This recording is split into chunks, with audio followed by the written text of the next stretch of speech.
all I'd done is clean her house. I thought I was doing her a favor, but I'd put the pots in the wrong place, and I'd made spiders grow in the walls, and the spiders were watching her, and it was all my fault, and she knew that I was after her, and she went on and on and on, and I think my eyes got wider and wider and wider, and I ended up backing toward my room. I'm trying to think of this as I go. This has been years ago. And she again looked at me and said, "And I have a gun." Hey guys, my name is Katie Entrikin, and I'm on a mission to help humans become the best possible versions of themselves and to unveil what I like to call the beautiful beast that already lives inside us all. And welcome to the podcast about everything and a little bit of nothing. I've had the privilege to talk to all kinds of different humans who have been through a plethora, I love big words, a myriad of experiences just being a human and existing. These are real conversations with real people, getting to know each other, sharing stories that make us cry, and occasionally pee our pants with laughter. We talk about all kinds of life stuff: parenthood, business, life goals, fitness, chasing your dreams, and yes, even some animal noises are involved. For more information, keep listening. This is the Unveiling the Beast podcast.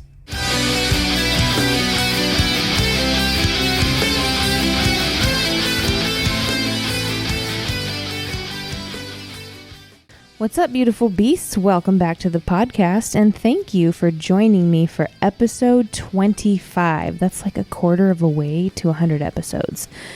This is a very special episode because I got to interview my mom. I guess you could call this like special Mother's Day edition, since yesterday was Mother's Day. Ooh, special Mother's Day edition. Anyway, there's definitely a lot of laughter, and I had her tell you a story of the strangest and eeriest thing we ever went through as a little family. We topped it off with a little conversation about parenting and why it's okay for her to let go of the need to tell me to put the lid on the sandbox. As always, I hope something lands with you today. I hope something you hear tugs on your heartstrings, and or I hope you laugh.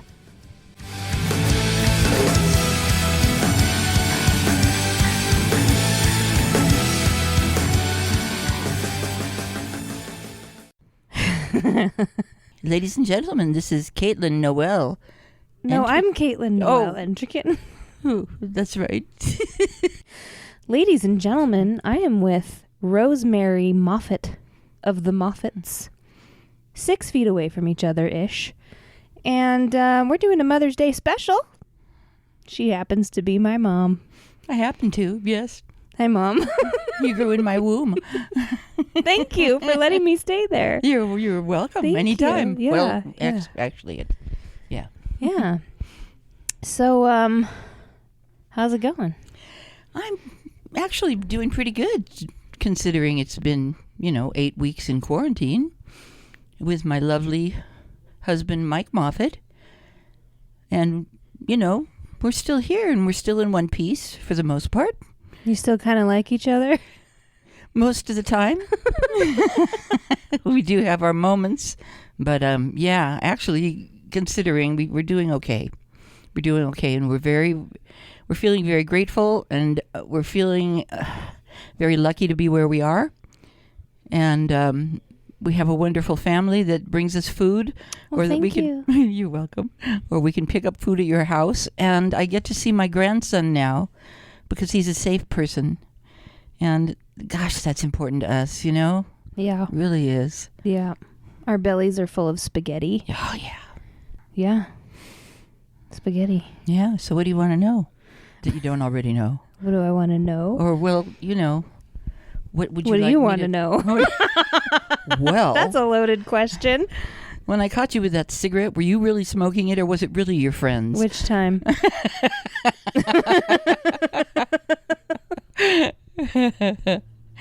Yeah, as if you're ever going to tell me. Ladies and gentlemen, when I was in my early 20s, I was still hiding around the side of the house with my cigarette because I didn't want Mom to be disappointed in me, even though she knew what I was doing when I was 23. You can't smoke. After my divorce. You're a vocalist. You can't be smoking. ladies and gentlemen, you must know by now, or she probably hasn't told you, but she's a fabulous vocalist. I mean, she puts me to shame, and I'm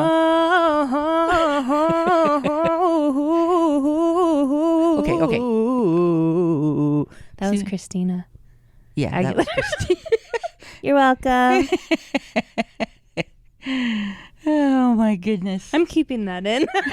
I think you should, because you do sound like Christina. Everybody, you have to figure out which Christina she's talking about. Well, I already said Aguilera like 5 seconds ago. But it's okay, you're old. So. I know. What? Jeez, that's something we can talk about. Let's give them something to talk about. I really, I'm 66 years old and I do not feel 66. I don't know if I look 66. I don't care. But it's you funny look 66. Oh, okay. 60. You look 66. Oh, thanks. Wait, which one sounds better? Sexy six? That sounds sort of... Sexy six. Six. That you're being nasty. Well, I am your daughter. Yeah, but that's just I never knew how it would feel to be this old. And I still don't. Did you just say I never knew how it would feel to be this? Yes. I always wondered, why older women did things like put their makeup on crooked. Well, it's because they can't see. And why they are all saying, huh? What? And it's because they can't hear as well. And those things come on so slowly that you really don't realize it till it's too late. But other than that, I'm just fine. Oh, yeah. I hope I look as good as you. And I'm sexy sax. Sexy. You are such a dirty girl. Anyways, we do go off. The track. Oh, man. Okay, gosh. you guys. Just a little context. My mom and I have a pretty good relationship because we laugh a lot and we also bicker a lot. No, we don't. It's usually her fault. No. But yeah, I say we're doing pretty good. Yeah. I mean, we're both really sensitive, so she'll take something I say totally out of context, and then I'll take something she says totally out of context. But I think, well, I was going to say I think that's normal, but there really isn't no such thing as normal. There isn't anything. We just have a different style in certain ways, and that's really good. I mean, if we were the same, how boring would it be to hang out together, right? Ugh. Jeez. But on the other hand, I still think of myself as the mom. And sometimes you look at me and say, I know, Mom. You got to get over that. And, because you're pretty old now. I am pretty old. And you have your own way of doing things. And I'm 35, and she's still telling me to put the cover on the sandbox.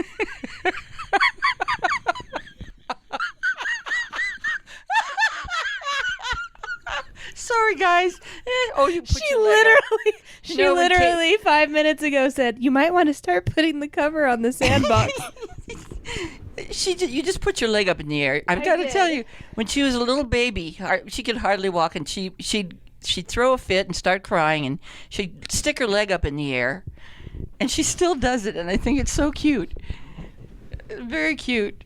And she does it just all by herself. I still do it. Desmond does it now, too. Yeah. If he gets mad, he throws himself on the floor and sticks his foot up in the air. I'm like, must be genetic. Yeah, I think so. I really do. Sorry. Yeah, I always said that I sort of grew up with my two children. And that must have been really interesting for you guys because... Well, when we surpassed you in the growing up... You probably did. It was an interesting time raising you two pretty much by myself. And I loved it. We had adventures. We did. We were poor. No. We were po. We couldn't afford the OR. Oh, okay.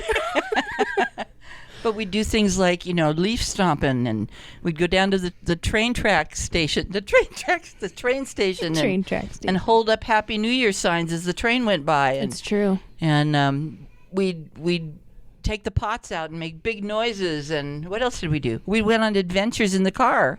We did. And we moved a lot. Yeah. We moved quite often. We moved a lot, which was scary sometimes for all of us. But that's how I met Mike, so yeah, I guess it's okay. Which, everything we go through everything for a reason, and I truly believe that. But some of those go-throughs are really scary at the time. Mm-hmm. Remember Louise when we moved in with Louise? Oh my goodness! You know what?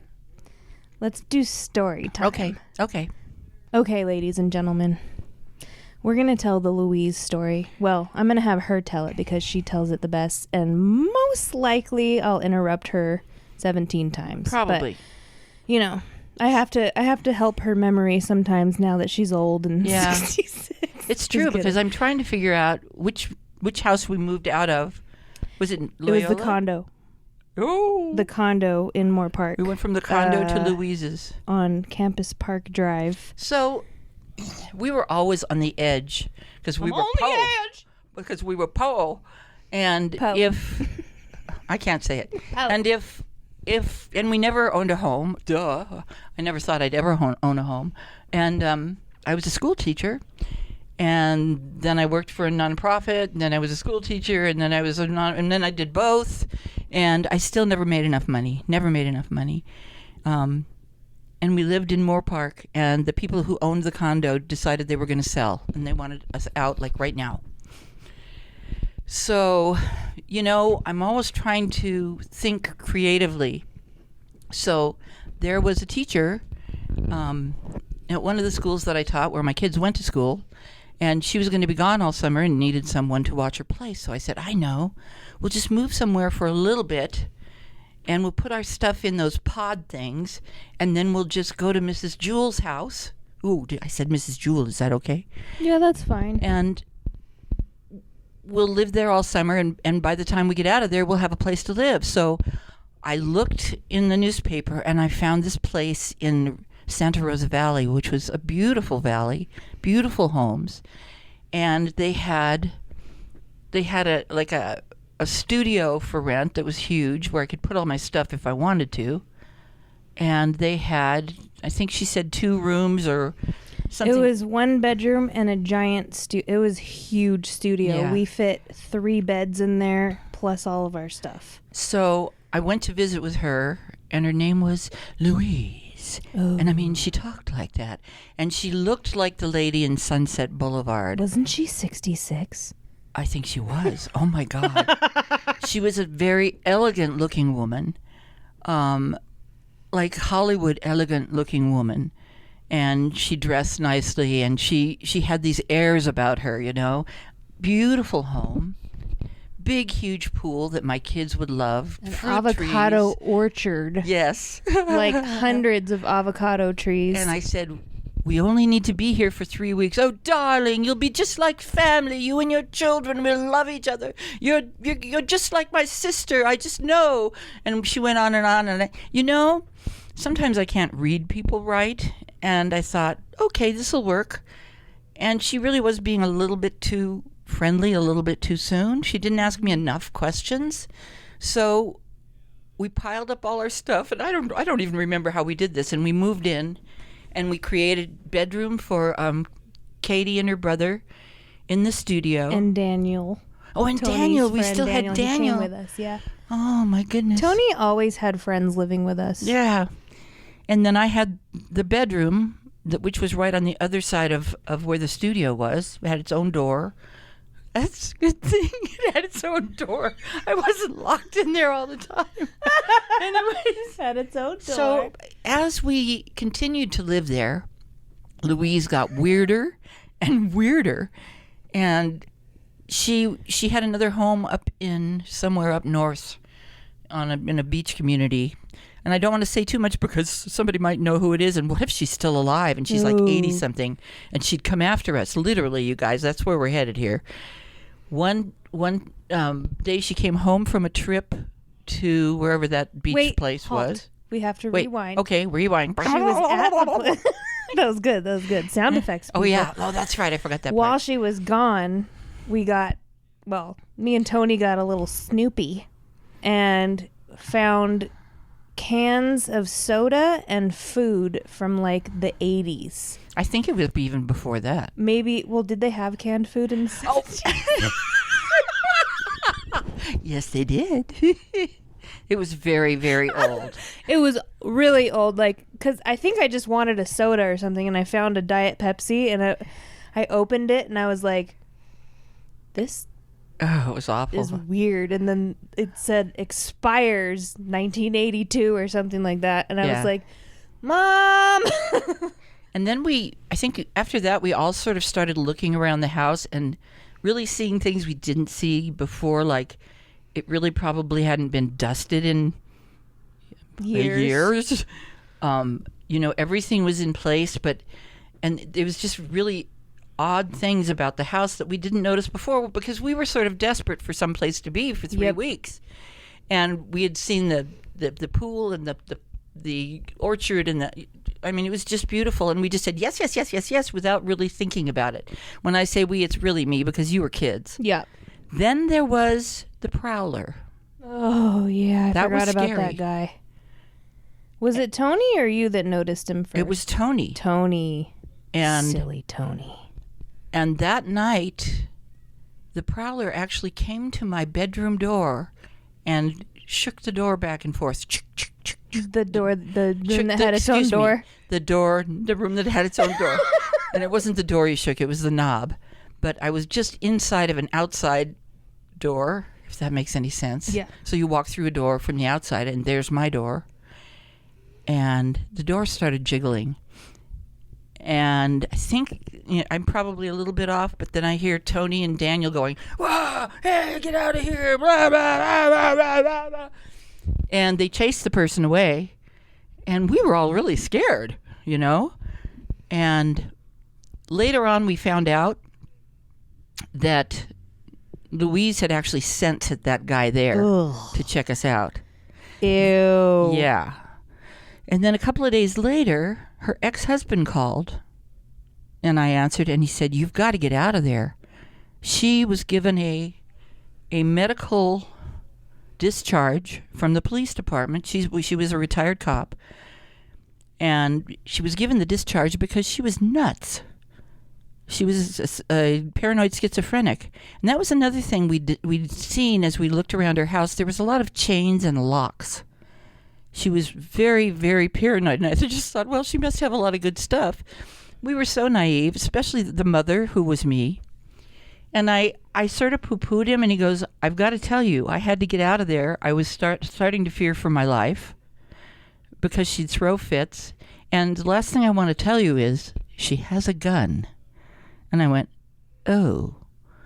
So by that time, we only had about, a week and a half left. And I thought, we can do this. We can just hang in there. And then she got home. And we were at Dad's house. And you were at Dad's house. So you were by yourself. I was by myself. And you go down this little lane, a little treed lane to get to her house. With its own door. With its own door. And the garage door was up. Her little T-Bird was there. It looked like the trunk was open, and it looked like she'd started getting her stuff out. But from the house, I'm hearing this god-awful screaming and yelling. I mean, it was really sort of animalistic, and I'm getting sort of scared just thinking about it.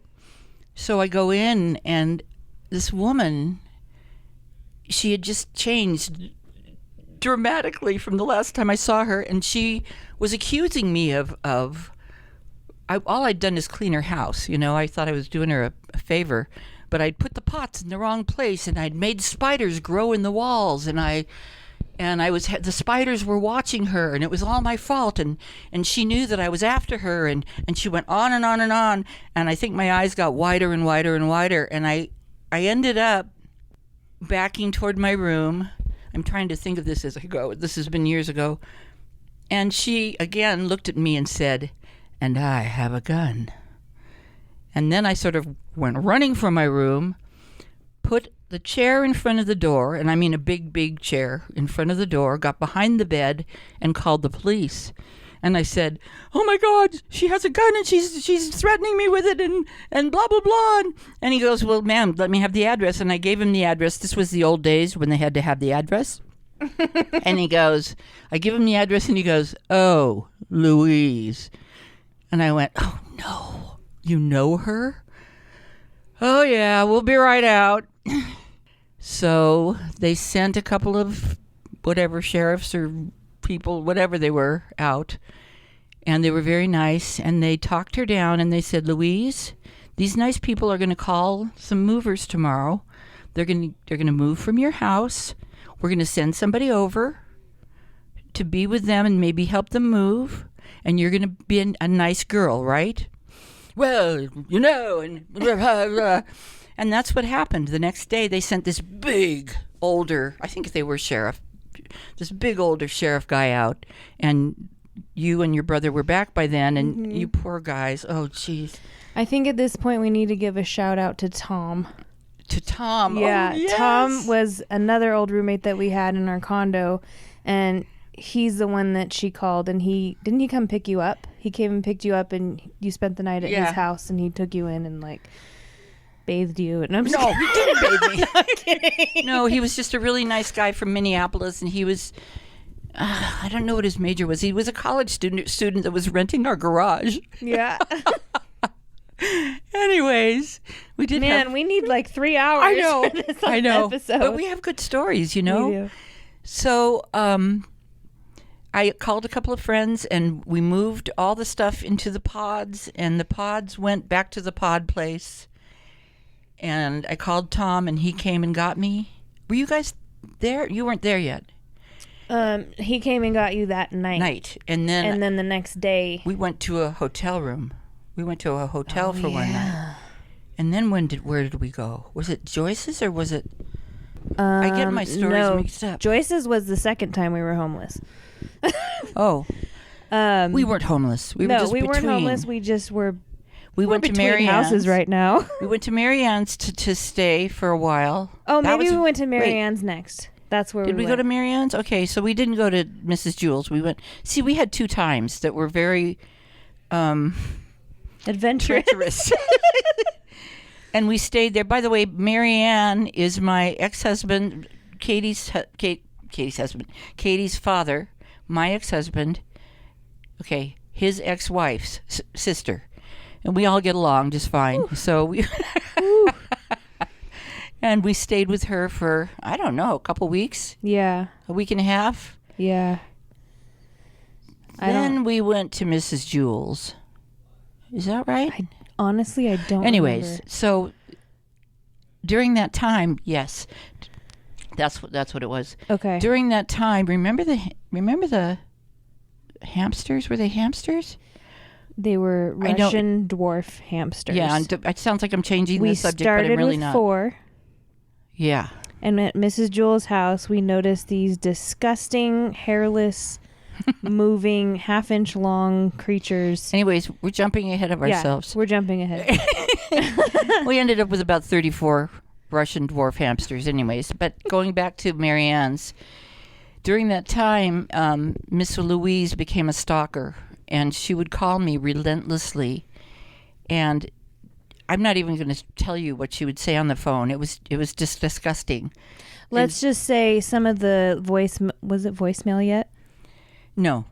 Some of the messages on the answering machine, which if you are a young millennial, that is a machine that people used to leave messages on. No, actually, I had a cell phone, so maybe it was voicemail. The old ancient kind. Yeah. Anyway, I was going to say some of those voicemails included, but were not limited to her talking about blood and glass on the ceiling. Yeah. So it was pretty awful, and I got sort of scared. And I was in a job at the time where, and I had been for a while, where I dealt with the press. We used to call it the press when it was newspapers before all the internet stuff. And and I was in the newspaper a lot. And it was just dealing with nonprofits, so it wasn't like I was famous or anything. But I had to stop doing that. Had to get my name out of the public. I don't even know if you knew this, and sort of keep myself anonymous for about a year, because that's what they suggested. And they just said, "Look, change your number. She's not going to stop, and she's crazy as a loon." And so that's what I did. And it was pretty awful, and we didn't feel safe, I don't think, for a little while. No. So that's that story. Yeah. We have a couple other ones that are pretty awful, but you know what? I don't want to go into any of the other ones. No, I think that was a good one for this. I mean, obviously, you're going to be a recurring guest. Okay, good. Ladies and gentlemen, if you've been hanging out with me long enough, you know that I like to have recurring guests. Yeah. I want to... Before we move on from this story, I want to fast forward a little bit to that party we went to.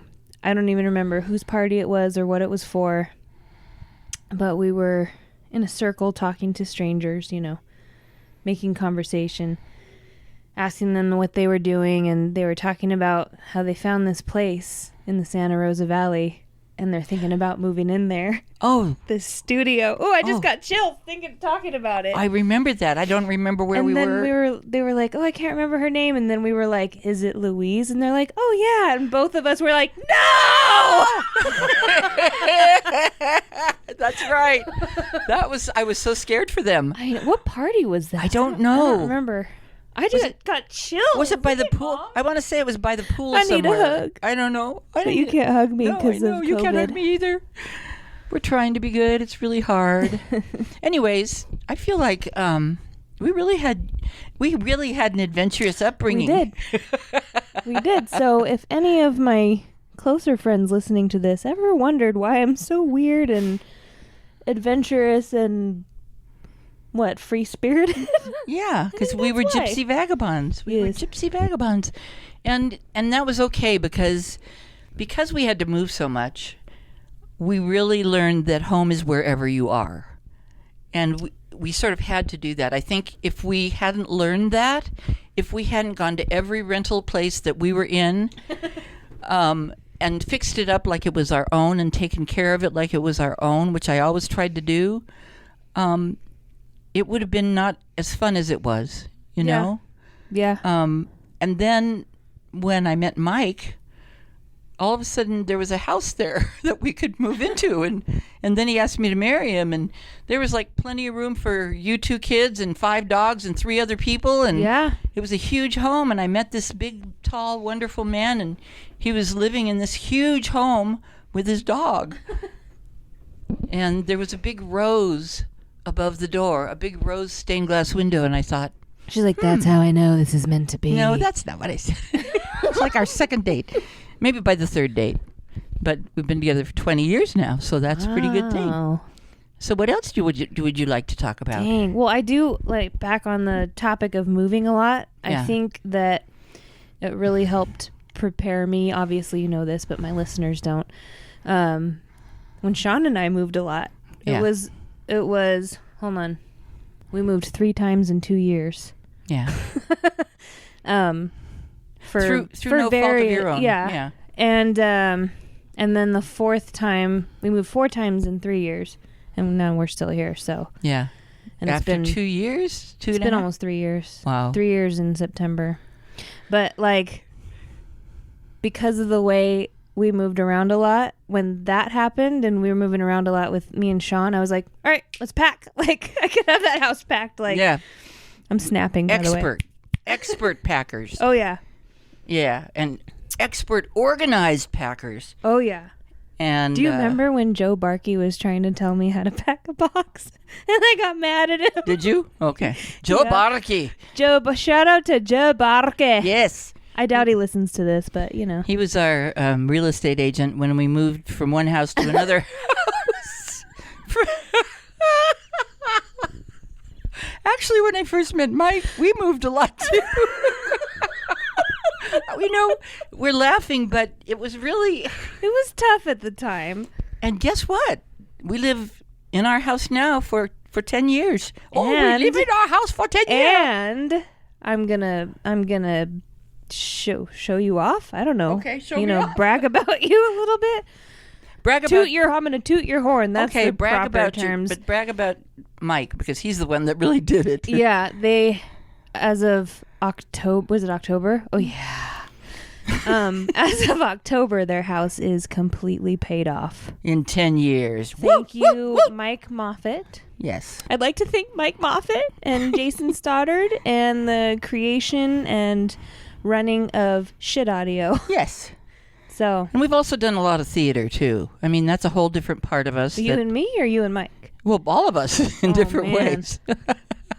The last role I played was the 18-year-old high school senior. Oh, yeah. No. The 18-year-old preppy high school senior. Mm-hmm. In which, pink.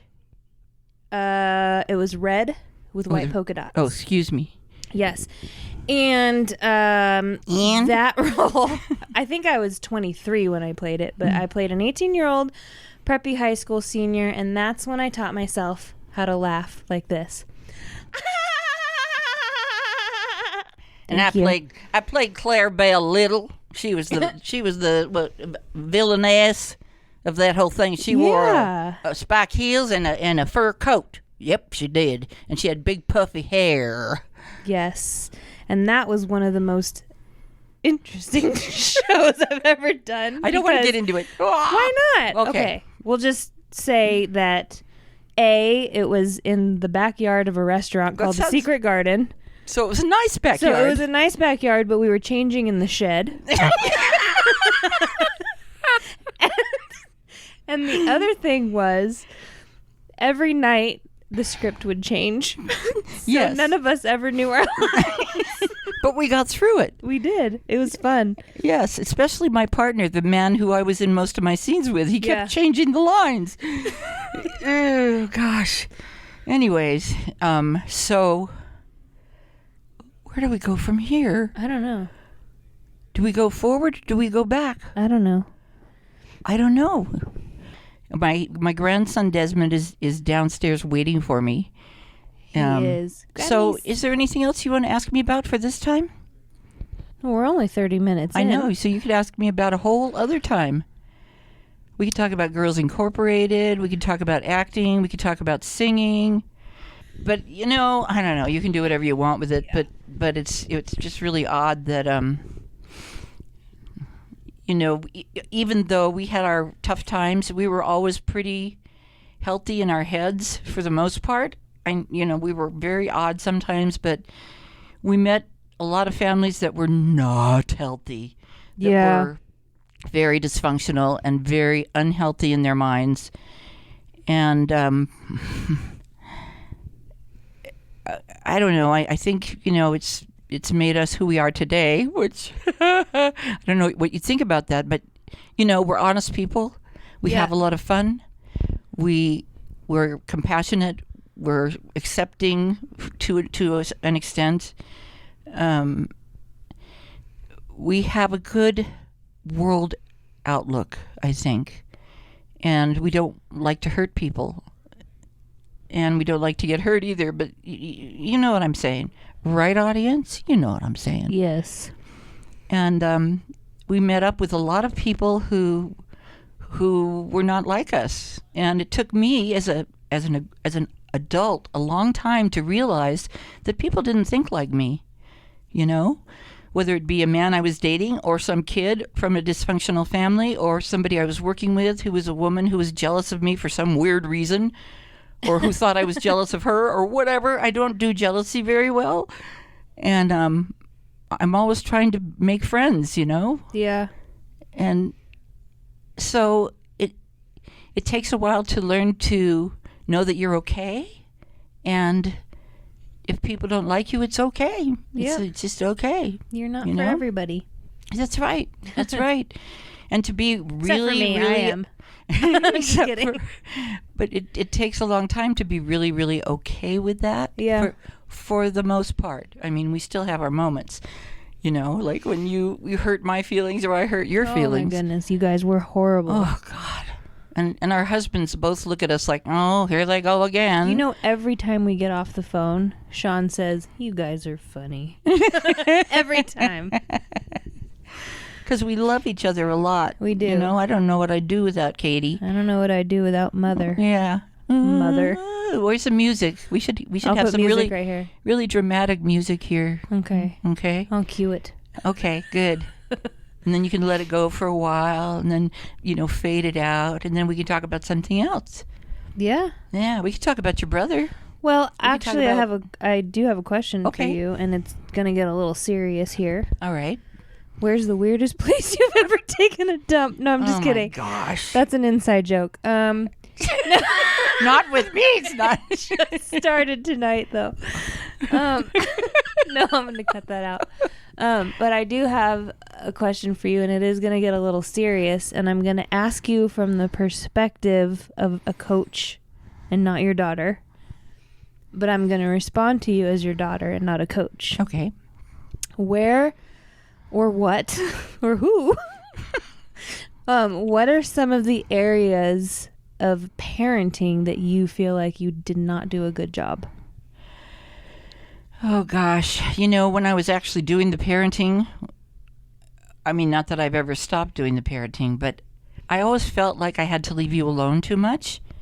And that's where you got into trouble, because I wasn't there to oversee you.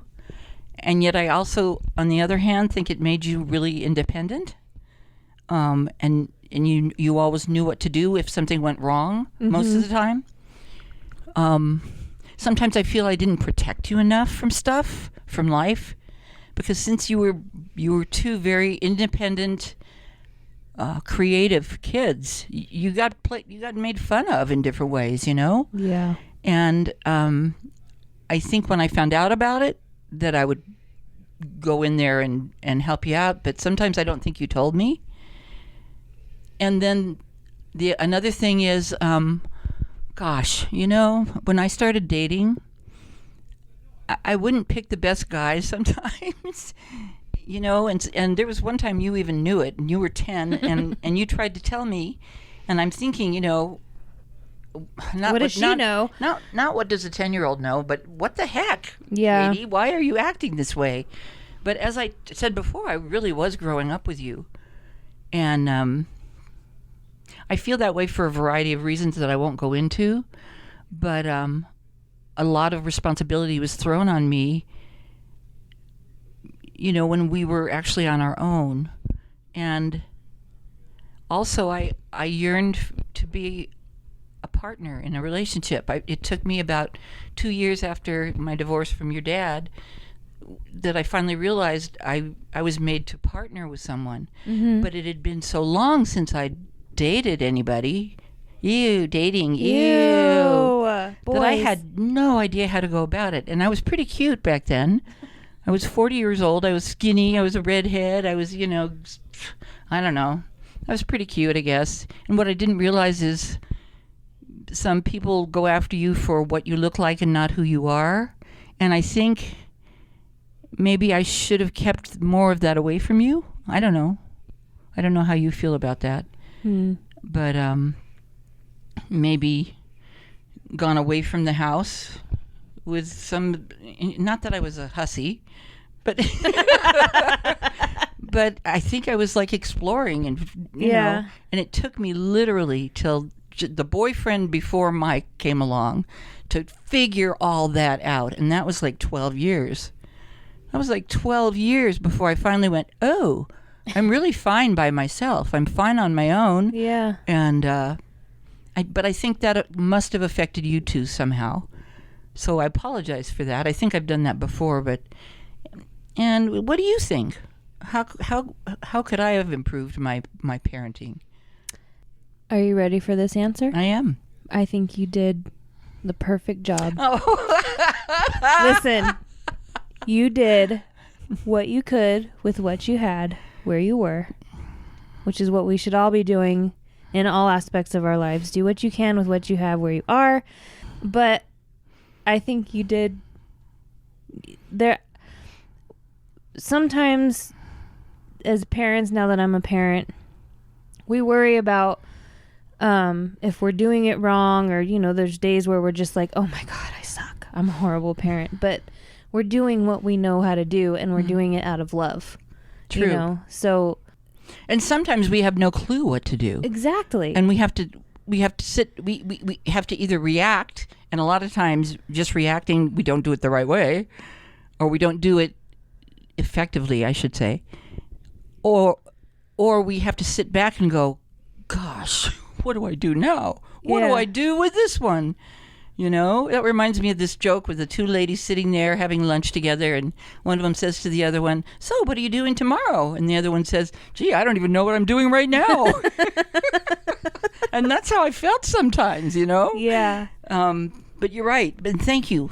I just hope that you always felt like you were loved. I did. I always Good. felt like I was loved by you. Not necessarily everyone in our family, which we don't need to. That's part of other episodes anyway. So, but yeah, you did everything you knew how to do, which most of us, like you said, we don't know what we're doing. Nobody's ever ready to be a parent. No, we think we are, but we're not, and that's okay. All the things that you described, like us being latchkey kids, that's the what is it, the psychological term for it, technical term, where we'd get home from school and we'd be by ourselves, and I would babysit my big brother. That's right. And the boyfriend thing, I don't really, honestly, I don't know how that affected me. I mean, obviously you're a human who wants to date people, so it seemed normal for you to have a boyfriend. Yeah. Your picker was a little off, but yeah. I did have some interesting ones. Yeah. I mean, if you didn't date, we would have never moved to Moore Park. Yeah. Right? Remember Richard and his cookies? Oh, God. Okay, she's 40, right? And we're at Staples getting copies or something. Something. And she sees a hot guy there, and she's like, I'm going to give him my number. So it was the first time I ever did anything like that. And it was in front of me, so it was really funny. Those of you who are a little bit older, he looked like Richard Chamberlain, the actor. I know he was gay, but, it doesn't matter. So we're checking out, and she gives the cashier her number and said, hey, can you give this to that guy over there? On the ladder or whatever. And so wasn't it that night he called you? Yeah. And they dated. How long did you date for? Like 6 months or something? Yeah, like 6 months. And then the topic of age came up. Uh-oh. She was 40 and he was 25. That's That right. is so hot. You were a cougar. That's what they call them. I know, but I didn't mean to be. Honestly. I didn't mean to be. I mean, I knew he was probably a little bit younger than me, but what are you looking at me like that for? A cougar is just a hot older woman. I know, but I really didn't, The one thing I want to say to the audience, though, is those of you She didn't mean to be hot. No. Those of you who think that dating younger people is all that, as they used to say in the olden days. Don't be talking to my husband. No. Dating younger people, you think to yourself after a while, they're very cute and they're very bright and they're this and they're that. Why are they so stupid? And if they aren't stupid. They're just young. They haven't gotten a lot of experience. Yes. They're ignorant. In the use of that term properly. Proper use of the term. They haven't lived enough life. They aren't where you are, Yeah. And he fought for me, and I'm so glad we were moving, and remember? Yeah, she had two guys fighting over her Yeah, at the same time. Cookie Man and Chili. Yeah, and the other guys kept saying, when he called and Richard was there, he kept saying, well, I make good chocolate chip cookies too. He was the wrong choice too. They were both wrong choices, but that's life. And then by the time dear Mike came along, I was not going to do this again. I was not going to be in a relationship. I was not, and he kept following me around, not literally following me around, but I was done, and he was just so easy to be with, and we were made for each other, boys and girls, ladies and gentlemen. Side note, ladies and gentlemen, he is episode 5. Oh, is he? Yeah. Oh, that's right. That's Yeah. right. Yeah, you've already met him. Yeah, back in the day when I'd hold a lapel mic up in the middle of a room. In the closet?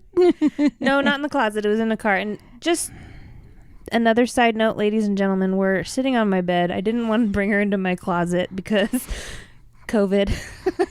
Yeah. So Yeah. That's a whole nother thing that we can do. Oh, But in man. hindsight, I think it would be better.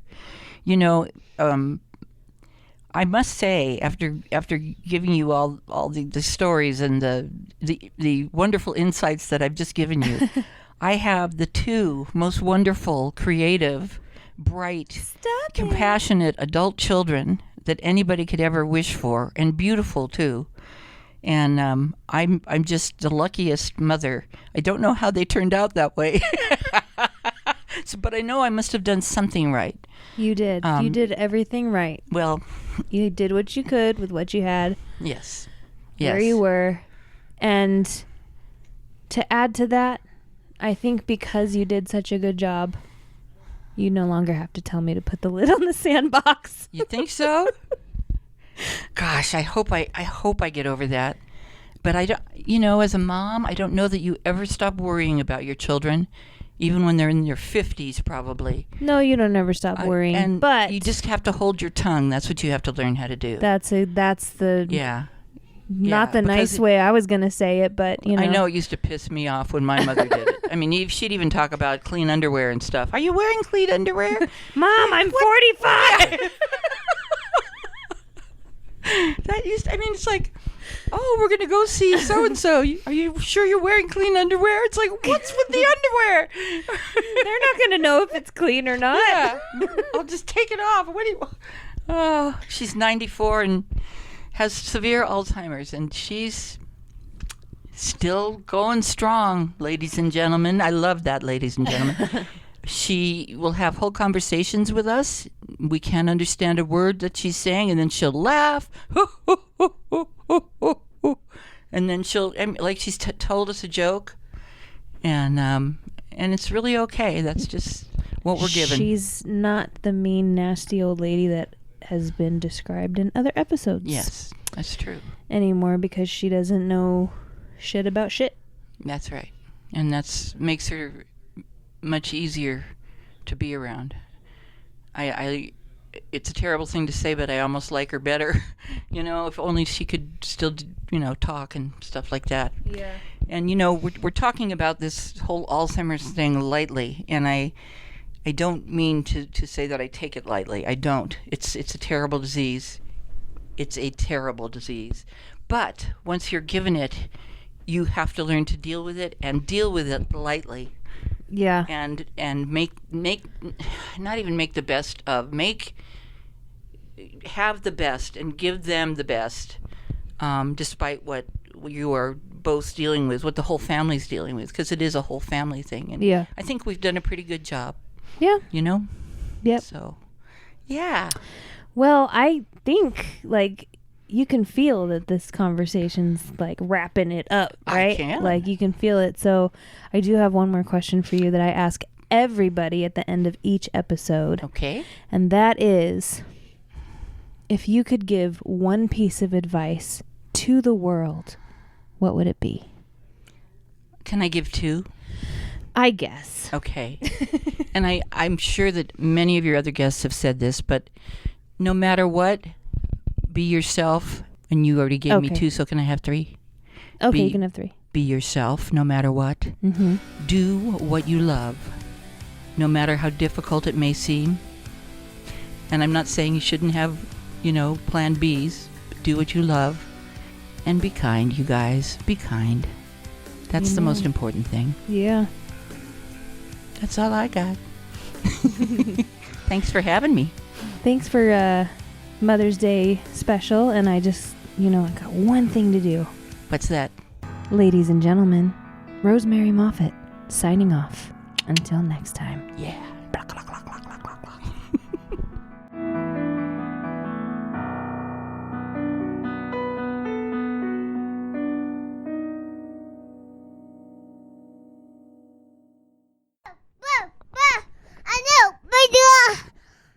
Are we recording? What do I do? ladies and gentlemen, I am with Desmond Rhodes Enterkin.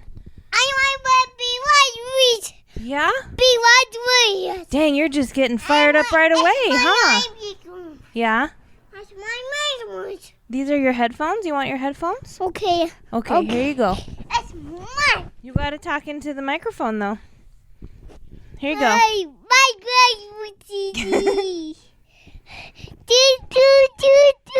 Okay, can you sing a song with me? You want to sing ABC? Okay, but sing in your microphone. Ready? Bye. A, B, C, D, E, F, G, H, I, J, K, L, M, N, O, P, Q, R, S, T, U, V, W, X, Y, and Z. Now I know my ABCs. Next time, won't you sing with me? Yay! Good job, Des.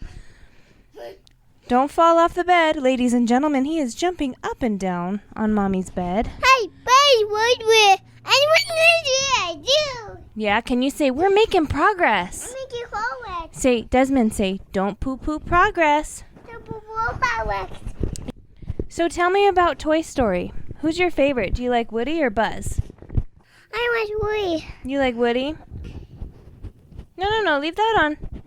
Leave it on, please. Thank you. Leave it on. Leave it on. Do.